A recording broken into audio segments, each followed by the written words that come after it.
तो जी नितेश तिवारी की रामायण का ऑफिशियल टीजर आ चुका है और आते ही इसने इंटरनेट पर एक जबरदस्त हलचल मचा दी है।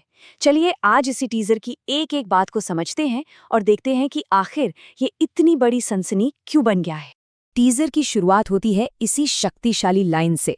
ये सिर्फ एक वाक्य नहीं है, ये तो पूरी फिल्म की आत्मा को हमारे सामने रख देता है।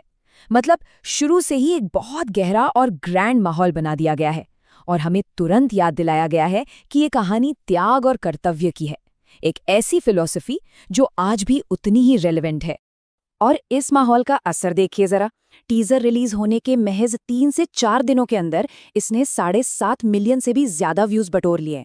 इससे साफ पता चलता है कि लोग इस कहानी का कितनी बेसब्री से इंतजार कर रहे हैं। हाँ, ये बात ध्यान रखने वाली है कि फिल्म तो 2026 में आएगी, पर उसका क्रेज अभी से बन चुका है। अब बात करते हैं उन लोगों की जिनकी वजह से ये प्रोजेक्ट इतना विशाल बन गया है। देखिए, किसी भी महान रचना के पीछे एक महान टीम होती है और यहाँ तो दिग्गजों की पूरी फौज है। और यहाँ देखिए, म्यूजिक की दुनिया के 2 सबसे बड़े नाम हैंस जिमर और ए.आर. रहमान पहली बार किसी भारतीय पौराणिक फिल्म के लिए एक साथ आ रहे हैं। ये एक ऐसा कॉम्बिनेशन है जिसके बारे में सुन के ही सच में रोंगटे खड़े हो जाते हैं। जरा सोचिए, एक वो है जो हॉलीवुड का साउंड डिफाइन करते हैं और दूसरे वो जो भारत की आत्मा को संगीत में पिरोते हैं, और दोनों एक साथ। और ये टीम यहीं खत्म नहीं होती। दंगल जैसी फिल्में बनाने वाले नितेश तिवारी इसे डायरेक्ट कर रहे हैं। श्रीधर राघवन ने इसे लिखा है, गीत कुमार विश्वास के हैं और केजीएफ स्टार यश खुद इसके को प्रोड्यूसर हैं। वाकई ये एक ड्रीम टीम है।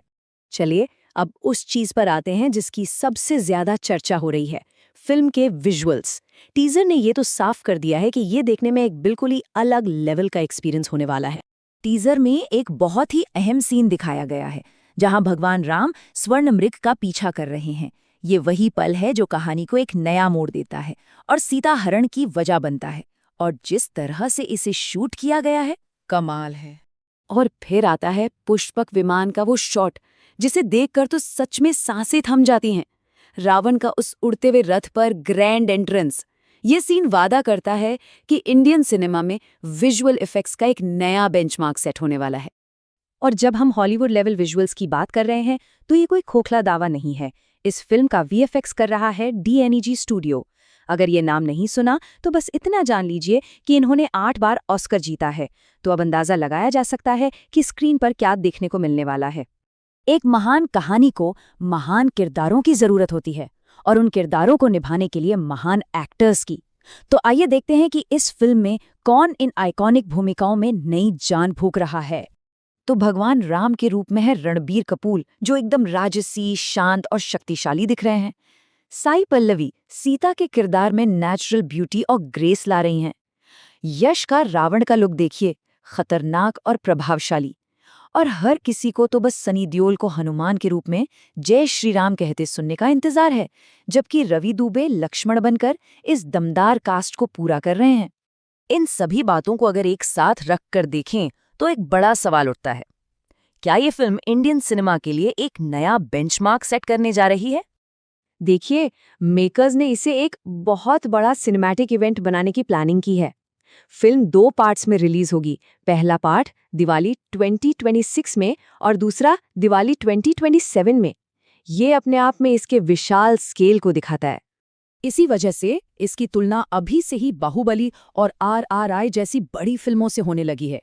कई लोगों का मानना है कि इसका स्केल और विजन इन फिल्मों को भी पीछे छोड़ सकता है और ये इंडियन सिनेमा के लिए एक सच्चा गेम चेंजर साबित हो सकती है। तो हम इसी सवाल के साथ इसे यहीं छोड़ते हैं। टीजर देखने के बाद रणबीर के राम का वो शांत और मर्यादित रूप ज्यादा शक्तिशाली लगा या फिर यश के रावण का वो खतरनाक और प्रभावशाली अंदाज? इस पर जरूर सोचिएगा।